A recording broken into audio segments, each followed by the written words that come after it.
सो आज हम एक बहुत ही इंपॉर्टेंट टॉपिक के बारे में बात करेंगे और वो ये है कि how much money you require to get retire early. आपने बहुत सारे वीडियोस देखे होंगे इस बात पे कि इतना पैसा हो जाएगा तो आप रिटायर हो जाएंगे। अगर आप पास 1 करोड़ है, आपके पास 3 करोड़ है, डिफरेंट लोगों ने आपको कैलकुलेशन करके एक्सेल में और डिफरेंट डिफरेंट कैलकुलेटर यूज करके बताया होगा कि अगर आपके पास इतने पैसे हो जाएंगे तो आप बहुत जल्दी रिटायर हो जाएंगे और आपको फाइनेंशियल फ्रीडम मिल जाएगी। मैं आपको यहाँ पे सबसे पहले ये बताऊंगा कि ये दोनों जो चीजें हैं वो बिल्कुल अलग है, रिटायर अर्ली और फाइनेंशियल फ्रीडम। हम इसी टॉपिक के बारे में बात करेंगे और हम बात करेंगे क्या सच में जो एक्सेल की जो कैलकुलेशंस हैं और ये जो अमाउंट आता है, ये जो 4% का रूल है कि आपके पास 2.5 करोड़ होंगे या 3 करोड़ होंगे तो आप रिटायर हो जाएंगे, क्या ये मिथ्स हैं या फिर ये बिल्कुल सही चीजें हैं, तो हम इस वीडियो में इसी के बारे में बात करेंगे। तो हम सबसे पहले बात करेंगे रिटायर अर्ली के बारे में। देखिए, आपने बहुत सारी कैलकुलेशन देखी होगी कि आप 4% रूल अगर अपनाते हैं तो आप रिटायर हो सकते हैं। 4% रूल क्या होता है? 4% रूल का ये मतलब है कि आप ईयरली जितना एक्सपेंडिचर करते हैं पहले उसे कैलकुलेट करिए। जैसे आप 1 लाख रुपए मंथली एक्सपेंडिचर कर रहे हैं तो 12 लाख आपका ईयरली हो गया और उसे मल्टीप्लाई कर दीजिए 25 से, यानी कि इस केस में ये हो रहा है 3 करोड़। अब अगर आप इसका 4% हर साल निकालते रहेंगे तो आपका पैसा कभी भी खत्म नहीं होगा और आप रिटायर हो सकते हैं। अब आपको कुछ भी काम करने की जरूरत नहीं है। बेसिक फंडा ये है। तो मैं ये बताऊंगा कि ये जो कॉन्सेप्ट है ये बिल्कुल बुलशिट है, आपको इस तरह की चीजों में नहीं पड़ना चाहिए। उसका क्या रीजन है? देखिए, आप जब भी ऐसी कैलकुलेशन करते हैं कि यार इतना अमाउंट मुझे चाहिए, मान लीजिए 2 करोड़ चाहिए, तो आप बेसिकली क्या मानते हैं? आप 3 अजम्पशन मान के चलते हैं। तो हम उन अजम्पशन के बारे में सबसे पहले बात करते हैं। पहला अजम्पशन ये है, हम ये मानते हैं कि इन्फ्लेशन 6-7% के लगभग होगा।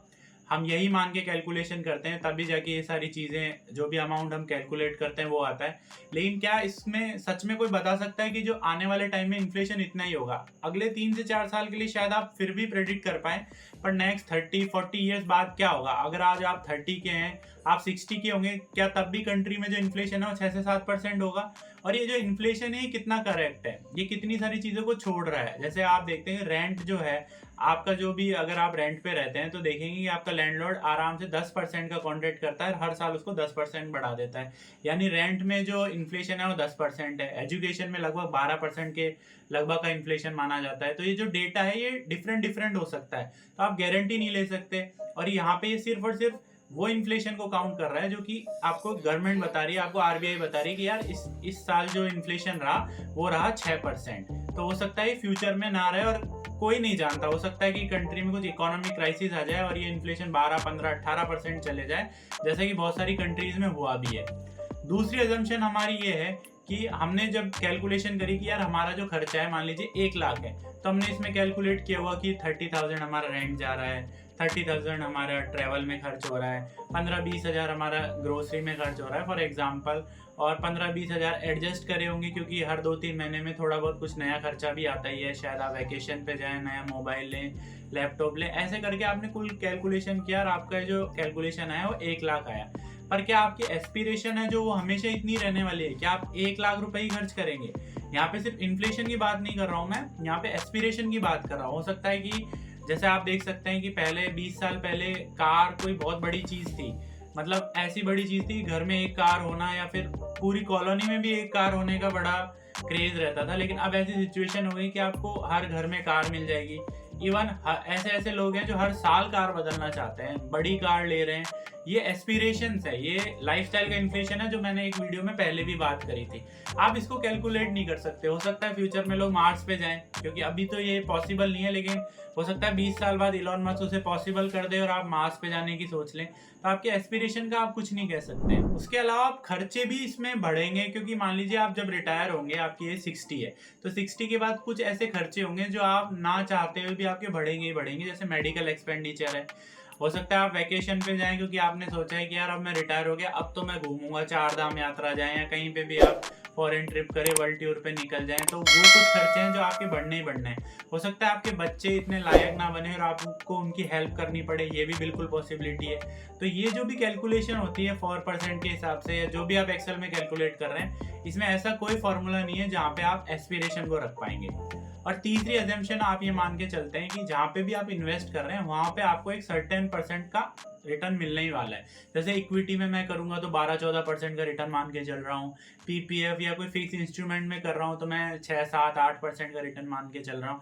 लेकिन ये कोई गारंटी नहीं है। गारंटी इसलिए नहीं है क्योंकि आप देख सकते हैं जैसे जापान का जो मार्केट है 1990 के लगभग उसने हाई हिट किया था और उसके बाद सालों तक अपने प्रीवियस हाई को वो नहीं तोड़ पाए, क्योंकि कई बार स्पेकुलेशन इतनी ज़्यादा हो जाती है मार्केट में और मार्केट इतना ज़्यादा हीटअप हो जाता है कि आप कितनी भी कैलकुलेशन कर लीजिए कि यार रिटर्न आएगा, लेकिन उस लेवल से अगर आप कैलकुलेट करेंगे तो आपको रिटर्न नहीं मिलने वाला। तो आप ये कह नहीं सकते कि यार 12-14% का रिटर्न आपको आएगा ही आएगा। ना ही आप ये कह सकते हैं कि जो फिक्स इंस्ट्रूमेंट है उनमें 7-8% का आपको रिटर्न मिलेगा ही मिलेगा, क्योंकि आप देखेंगे कि पीपीएफ में भी आज से 10-12 साल 15 साल पहले जो इंटरेस्ट था वो 12% 14% था, जो कि अब गिर के सिर्फ 7 या 8% ही रह गया है। तो आप ये जो तीनों एजम्पशन अगर आप मान के चलते हैं तो ये तीनों एजम्पशन बिल्कुल गलत हो सकती हैं। तो ये तो आपका जो रिटायर अर्ली क्या है कि यार मैं 2 करोड़ कैलकुलेट किया आपने और उसके बाद यार अब मैं रिटायर हो गया हूँ। लेकिन आप अगर ये चीज़ें अजम्पशन, अगर इनमें से एक भी अजम्पशन गलत हो गई तो आप उस अमाउंट के साथ रिटायर तो बिल्कुल नहीं हो सकते। हाँ, ऑब्वियस सी बात है, अगर आप अमाउंट ही ऐसा बनाते हैं लाइक 20 करोड़ 30 करोड़ तब तो डेफिनेटली आप रिटायर हो सकते हैं। 50 करोड़ किसी ने बना लिया तो वो डेफिनेटली वहाँ पे रिटायर हो सकता है। अब दूसरा कॉन्सेप्ट आता है, वो आता है फाइनेंशियल इंडिपेंडेंस।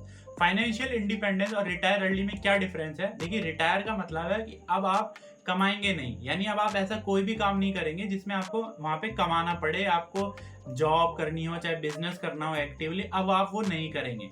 और फाइनेंशियल इंडिपेंडेंस का मतलब है कि आप अब इतना सेफ्टी नेट आ गया है आपके पास कि अब आपको जरूरत नहीं है करने की। आप शायद करें ना करें ये आपकी चॉइस है, पर आपको जरूरत नहीं है। At least for 10 year 20 year 30 year आप इतना मान के चल सकते हैं कि यार इतना पैसा कर लिया है तो 10 साल के तक तो मुझे नीड नहीं पड़ेगी। तो ऐसे केस में क्या होता है कि आप आपकी इच्छा का काम कर सकते हैं, आप जॉब भी फ्रीली कर सकते हैं बिना किसी के प्रेशर के। आप बिजनेस में भी आपने जो जेस्टेशन पीरियड होता है बिजनेस का, आप उसको एलोंगेट कर सकते हैं कि यार 6 महीने साल भर कोई इनकम नहीं हो रही है बिजनेस में तो भी आप चिल हैं क्योंकि आप फाइनेंशियली फ्री हैं। आप उसके अलावा गिटार बजाना, वेकेशन पे जाना, इस तरह की कोई और चीज़ें भी कर सकते हैं। लेकिन इसका ये मतलब नहीं कि आप परमानेंट काम छोड़ देंगे। और इवन मैं आपको एग्जांपल दूंगा कि जिस भी पर्सन को इतनी समझ है और उसने अमाउंट कैलकुलेट करके, मेहनत करके, पैसे जोड़ के, इन्वेस्ट करके वो वहाँ पहुँचा है, तो वो ऐसा पर्सन होगा नहीं कि जैसे उसका वो अमाउंट हिट हुआ उसी दिन से वो सारे काम छोड़ देगा। हाँ, वो ऐसे काम छोड़ सकता है जो उसे पसंद नहीं है और उससे मजबूरी में करने पड़ रहे थे। तो आप हमेशा एम करिए फाइनेंशियल इंडिपेंडेंस को, ना कि रिटायर अर्ली को। आप लिमिट मत लगाइए कि यार 3 करोड़ कमाने हैं, दैट्स इट। आप बड़े एम करिए, आप लगे रहिए, हर महीने आप आपकी नेटवर्थ कैलकुलेट करिए, हर साल आपकी नेटवर्थ कैलकुलेट करिए कि यार ये बढ़नी चाहिए, अब मेरा ये टारगेट है, अब ये है। अपने आप को रोकिए मत इन चीज़ों के चक्कर में कि यार इतना पैसा हो गया मैं रिटायर हो गया हूँ, क्योंकि हो सकता है कि आप बहुत बहुत डिसअपॉइंट हो। आप 10 साल 15 साल पैसे इन्वेस्ट करें, फ्री हो जाएं और वो पैसा आप सोच रहे थे 30 ईयर्स 40 ईयर्स मुझे इनफ रहेगा, लेकिन वो ना रहे, इवन उसकी प्रोबेबिलिटी ज़्यादा है। तो आप एम करिए ज़्यादा से ज़्यादा। जैसे मैं मेरे केस में कहूँगा तो मेरा जो मैजिक नंबर है जिसको बोलते हैं कि यार फाइनेंशियल इंडिपेंडेंस, तो मेरा जो मैजिक नंबर है वो है $1 मिलियन, यानी कि आज के केस में अगर हम देखेंगे तो लगभग 8.3 करोड़। लेकिन उस केस में मैं ये नहीं सोचता कि उसमें मैं काम छोड़ दूंगा, उसमें मैं ये सोचता हूँ कि मैं फाइनेंशियली फ्री हो जाऊंगा तो मैं कुछ ऐसा करूंगा जो मैं एक्चुअल में करना चाहता था। शायद हो सकता है कि मैं उसमें से 5 करोड़ तो अलग से रख दूं सेफ, वहाँ पे उनको ग्रो होने दूं, और 3 करोड़ के साथ में कोई नया बिजनेस वेंचर, कोई नया स्टार्टअप स्टार्ट करूं। तो आपको भी इसी तरह से सोचना है। ये जो ट्रैप है कि यार रिटायर अर्ली, इतना अमाउंट हो गया, इतना सा अमाउंट बस 50,000 उसमें से महीने के निकाल लूंगा, उसमें मेरा खर्चा चल जाएगा और मेरी लाइफ चलती रहेगी, इस तरह की चीज़ें बिल्कुल नहीं करिए और आप एम करिए फाइनेंशियल इंडिपेंडेंस।